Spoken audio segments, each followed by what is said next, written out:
देश से कुछ दूर एक छोटा सा खूबसूरत पालमपुर गांव था।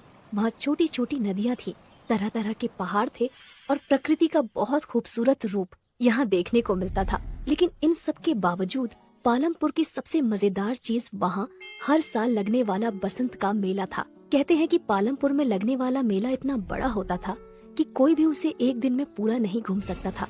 उस मेले में गांव वाले तरह तरह के खिलौने, कई तरह की मिठाइयाँ, न जाने कितने किस्म के खेल और अलग अलग तरह की खाने पीने वाली चीजों का ठेला लगाते थे। और इन ठेलों में से एक सबसे मशहूर ठेला था सुरेश चाट भंडार। 4 पहियों की इस ठेले पर सुरेश चाट पापड़ी, टिक्की और गोलगप्पे बेचता था। लेकिन बाकी सभी चीजों से ज्यादा लोगों को सुरेश के गोलगप्पे पसंद थे।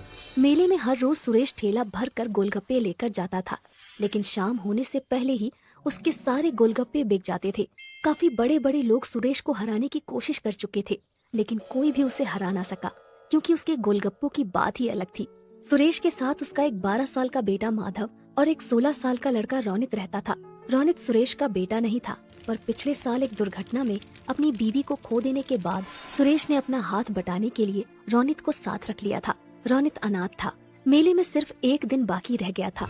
सुरेश और रोनित दोनों तैयारियों में लगे हुए थे। सुरेश जल्दी जल्दी गोलगप्पे तल रहा था, तभी उसकी नजर माधव पर जाती है, जो बने हुए गोलगप्पों के साथ कुछ कर रहा होता है। माधव बड़ा ही चंचल होता है। वो गोलगप्पों में कभी कुछ मिला देता तो कभी कुछ। माधव को देखकर सुरेश कहता है, अरे मेरे साइंटिस्ट अब क्या कर रहा है गोलगप्पों के साथ? 1 मिनट पापा। माधव ने गोलगप्पों में थोड़ी सी हल्दी, मिर्च और धनिया डाली, फिर उस पर दही डालकर कहने लगा, ये लो, ये बन गए चटपटे दही वाले गोलगप्पे। जब तू गोलगप्पे बेचेगा ना, तब ये सब नुस्खे अपनाना। अरे माधव पढ़ लिख कर गोलगप्पे क्यों बेचेगा? क्यों, क्या खराबी है? काम इंसान को छोटा बड़ा नहीं बनाता, बल्कि इंसान काम को छोटा बड़ा बनाता है। अच्छा, मतलब ये गोलगप्पों में मिर्च धनिया भरकर बड़ा इंसान बन जाएगा? क्या पता बन जाए। तुम्हें पता है माधव जिस उम्र में है, उस उम्र में एक इंसान का दिमाग सबसे ज्यादा तेज होता है। वो ये सब बातें कर ही रहे होते हैं कि तभी माधव चिल्लाता है, ये देखिए पिताजी, मिट्टी के गोलगप्पे। ये देखकर रोनित हंसने लगता है और कहता है, अगर गोलगप्पे में मिट्टी मिला देना दिमाग है, तो अच्छा है मेरे में कम दिमाग है। अच्छा चुप रहो, वो हरी वाली पोटली लाकर इस पानी में मिला दो। मैं बाहर काम से जा रहा हूँ, आते हुए रात को देर हो जाएगी। ये कहकर सुरेश वहाँ से चला जाता है और रोनित पोटली के पास चला जाता है। वहाँ 2 रंग की पोटलियाँ होती हैं, एक लाल और एक हरी। रोनित गलती से हरी की जगह लाल वाली पोटली उसमें मिला देता है। तभी उसे बाहर से कुछ आवाज आती है और रोनित बिना पानी को देखे ही बाहर चला जाता है। उसने ध्यान ही नहीं दिया कि पानी का रंग हरे की जगह काला हो गया था। रात को जब सुरेश घर वापस आता है तो देखता है कि माधव अपने बिस्तर पर सो रहा होता है, पर रोनित घर में कहीं नहीं होता। सुरेश को लगता है कि वो काम खत्म करके अपने दोस्तों के साथ खेलने चला गया होगा। रात को सोने से पहले वो निश्चय करता है कि कल की तैयारी का सारा सामान देखकर सो जाएगा। वो चाट पापड़ी देखता है, जो कि बिल्कुल ठीक होती है। गोलगप्पे भी अच्छे ही दिख रहे होते हैं। फिर वो पानी के ड्रम से ढक्कन हटाता है और देखता है कि पानी भी देखने में बिल्कुल ठीक लग रहा है। उसका रंग भी आम तौर की तरह हरा ही है। सुरेश चैन की सांस लेता है और सो जाता है। अगले दिन सुबह सुबह सुरेश मेले में अपना ठेला लेकर पहुंच जाता है। सुरेश काफी थका हुआ था, क्योंकि रोनित अभी तक वापस नहीं आया था, इसलिए उसे अकेले ही सारा सामान ठेले पर लाद कर मेले में आना पड़ा। वो रोनित से गुस्सा भी था और उसे उसकी फिक्र भी हो रही थी। मेले में खड़ा सुरेश रोनित के बारे में सोच ही रहा था कि उसको एक आवाज आती है, भैया गोलगप्पे दो ना। जी देता हूँ।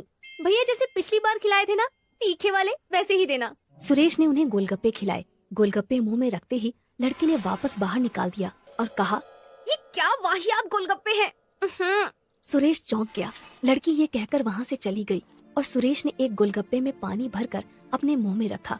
उसने फौरन उसे बाहर निकाल दिया, क्योंकि गोलगप्पे का स्वाद सचमुच बहुत खराब था। जल्द ही ये खबर पूरे मेले में फैल गई और कोई भी सुरेश से गोलगप्पे लेने नहीं आया।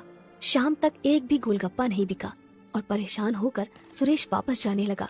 वो अपना ठेला खींचता है और वापस जा रहा था कि उसने देखा कि मेले में एक नई दुकान लगी है, जहाँ काफी भीड़ है। उसने पास जाकर देखा तो एक नई कंपनी गोलगप्पे बेच रही थी और लोगों की भीड़ वो गोलगप्पे खा रही थी।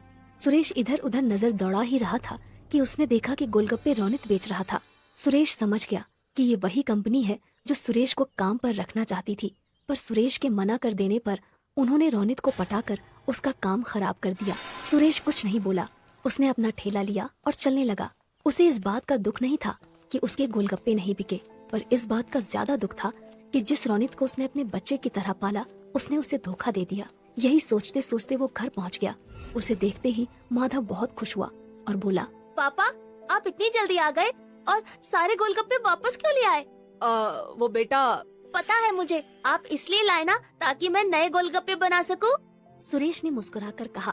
हाँ हाँ बेटा, जाओ नए गोलगप्पे बनाओ। ये सुनकर माधव खुश हो गया और कुछ गोलगप्पे लेकर वहाँ से चला गया। सुरेश वहीं बैठकर सोचने लगा कि कैसे अपने गोलगप्पे बेचने का काम दोबारा से शुरू करे। वो ये सब सोच ही रहा होता है कि माधव अचानक उसके सामने आकर कहता है, पापा, आ करो। अरे क्यों? आ करो ना। सुरेश ने अपना मुंह खोला और माधव ने एक काला सा गोलगप्पा उसके मुंह में डाल दिया। ये क्या डाल दिया मेरे मुंह में? क्या मिलाया है तूने इसमें? चॉकलेट। अच्छा। ये गोलगप्पे खाकर सुरेश के दिमाग में एक आइडिया आया ही होता है कि तभी माधव कहता है, ये लो पापा, ये भी खाओ। सुरेश मुंह खोलता है, इसमें क्या मिलाया है तुमने? मिट्टी और लाल मिर्च। सुरेश हंसने लगता है और माधव को गले से लगा लेता है। फिर सुरेश पूरी रात अपने कमरे में कुछ करता रहता है। अगले दिन मेले में रौनित के गोलगप्पे बिक रहे होते हैं। तभी एक आवाज आती है, ये क्या खा रहे हो? वहाँ चलो सुरेश के पास, कुछ नए किस्म के गोलगप्पे आए हैं। ये सुनते ही सब सुरेश के पास चले जाते हैं और देखते हैं कि उसके ठेले पर चॉकलेटी रंग के बेहद खूबसूरत और अलग से गोलगप्पे रखे हैं। सब वो गोलगप्पे खाते हैं और सुरेश की बहुत तारीफ करते हैं। तभी रौनित वहाँ आता है और कहता है, तुमने ये कब बनाए? मेरे जिस बच्चे का तुम मजाक उड़ाते थे उसी का आइडिया है ये। ये किसके गोलगप्पे हैं? चॉकलेट के। अच्छा, मैंने तुम पर बहुत भरोसा किया था रौनित, पर तुमने वो तोड़ दिया। रौनित कुछ कहने ही वाला होता है कि अचानक भीड़ से आवाज आती है, और गोलगप्पे दो भैया। अरे भैया, और गोलगप्पे तो खिलाओ। अरे बिल्कुल बिल्कुल, अभी खिलाता हूँ मैं। ये कहकर सुरेश गोलगप्पे बेचने लग जाता है और दोबारा पालमपुर के बसंत के मेले का सबसे मशहूर गोलगप्पे वाला बन जाता है।